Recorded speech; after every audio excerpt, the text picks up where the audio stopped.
My name is Mike Garvey. My company is Saltchuk Resources.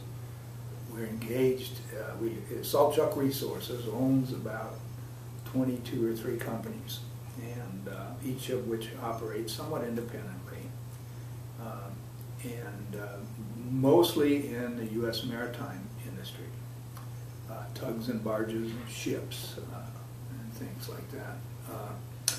We recently, over the last several years, have expanded into air cargo and now into trucking.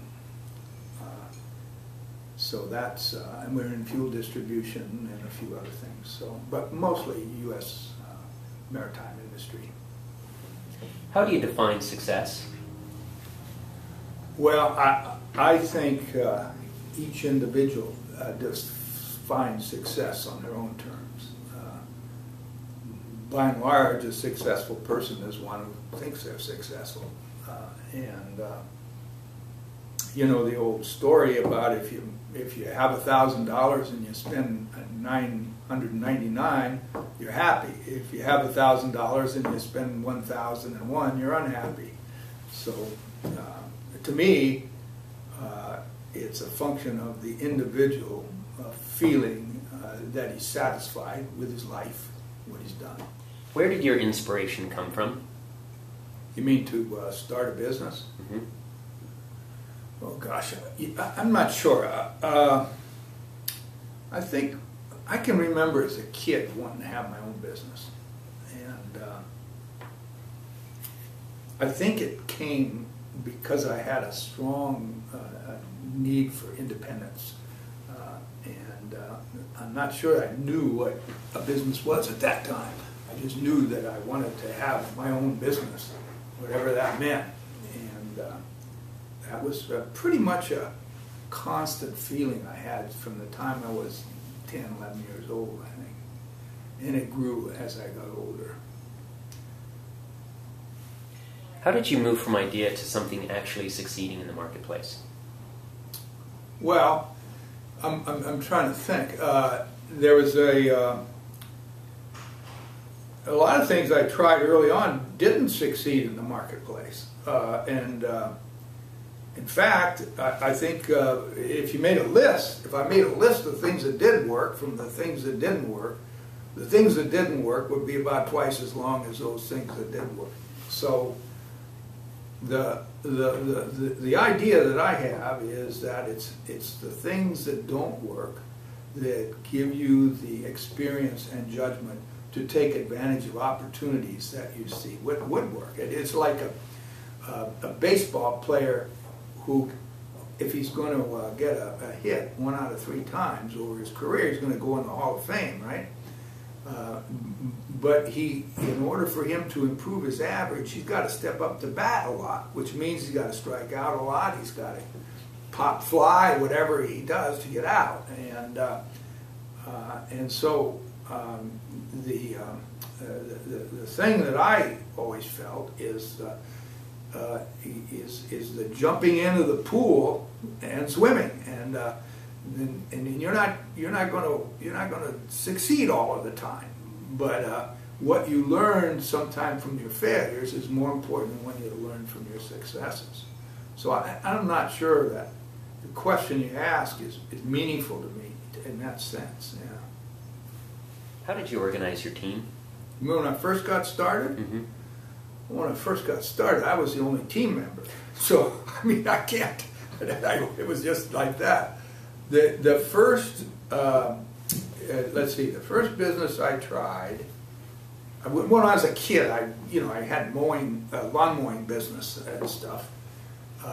And then I had a business that mixed alder, sawdust, and chicken manure together, and would sell it to the nurseries, try to sell it to the nurseries around town. And I did all this research about what the soil content of the Pacific Northwest was, what was ideal to help it. And I bought an old truck and was doing that, and then in those days you got a notice to report for your physical, which indicated you're going to be drafted in a few in a few months. So I joined the reserves and went in for 6 months, and then I went to law school and decided that I'd get more education. And so then after law school, a couple years later, 2 other fellows and myself started a law firm. If you could have, what would you have done differently? Gosh, that's a tough question. I think that I would have relied on my instincts earlier than I did.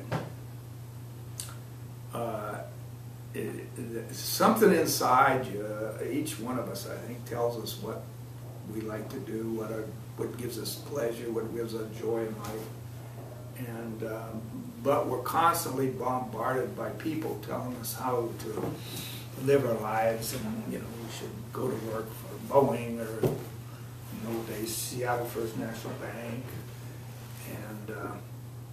and so the problem in my family, my family were not business. In fact, they didn't like it. They were suspicious of businessmen people, and the idea was to get a job and stay in that job,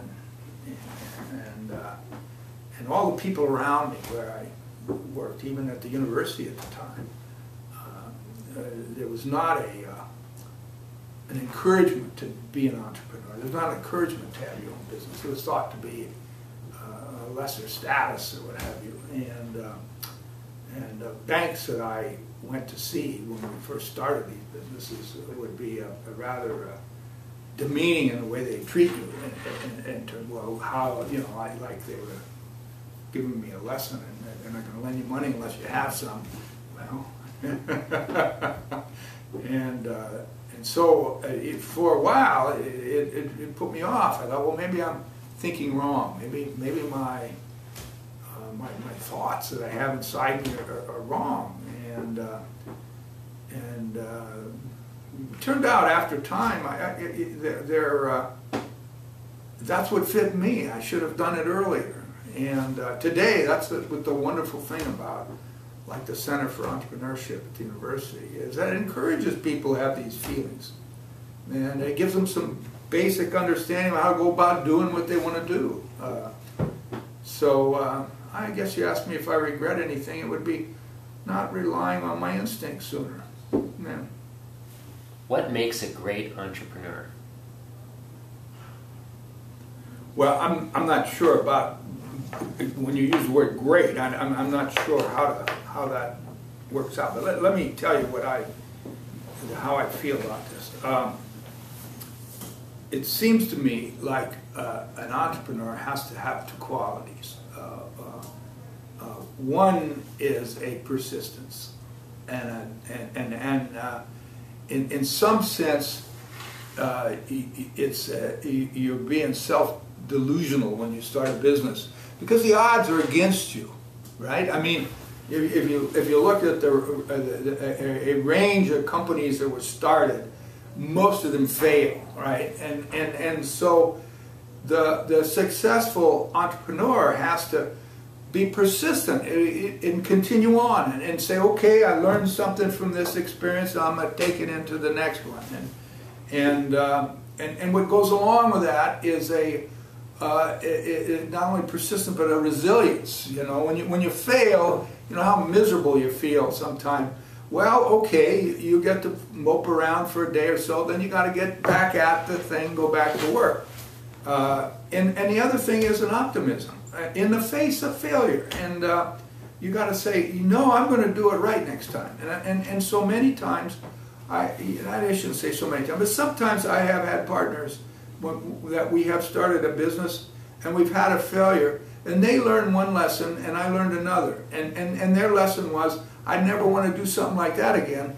And my lesson was, next time I do that, I'm going to do it differently. And so I don't know if you're born that way or you develop that. I don't know the answer to that.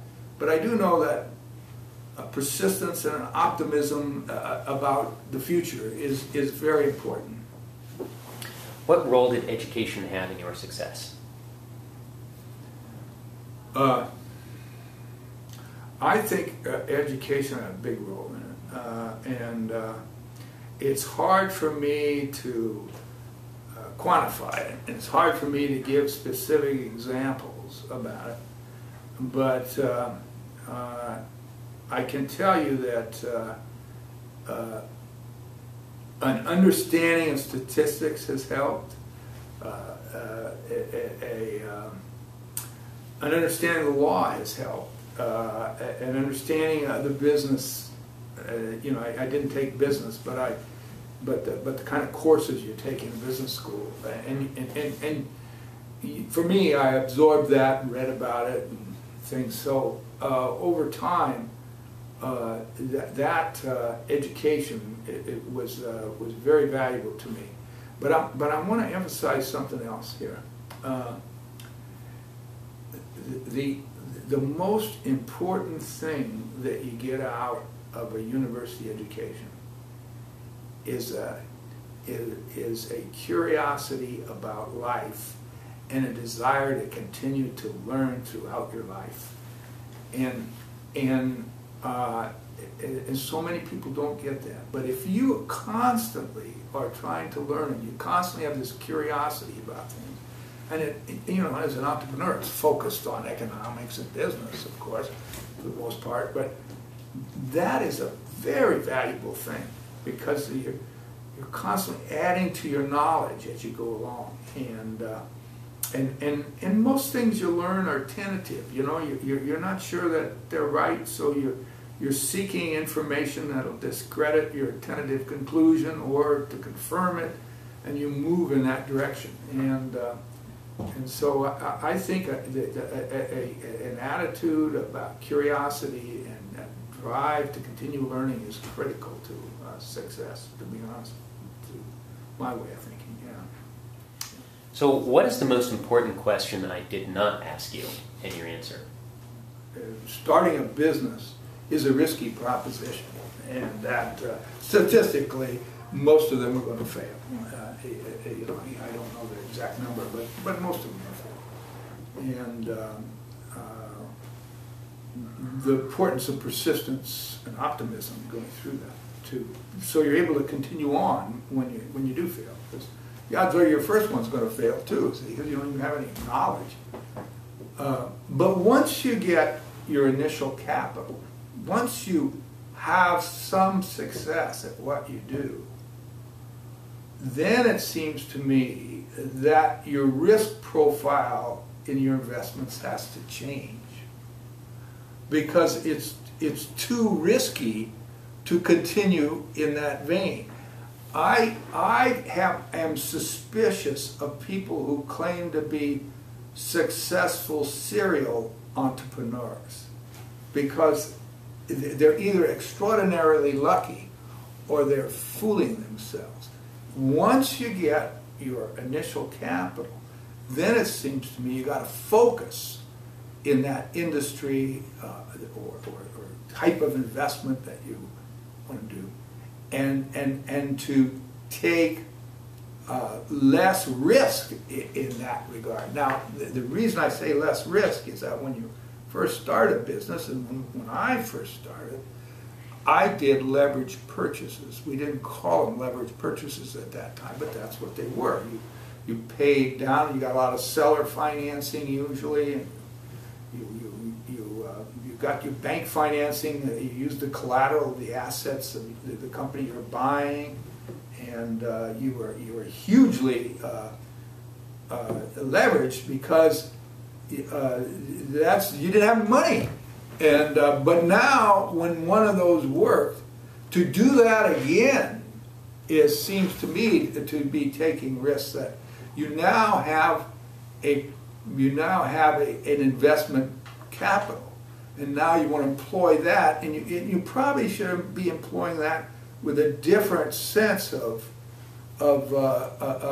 risk reward than you were with nothing. It's like the fellow that doesn't have any money can take huge risks. The fellow that has money, once you start getting that, you start to deal with it differently. And that doesn't mean you're not an entrepreneur, you're not building a business, but you're focusing your efforts in a more narrow area, and you're taking less, taking on less debt proportional to the project you're doing.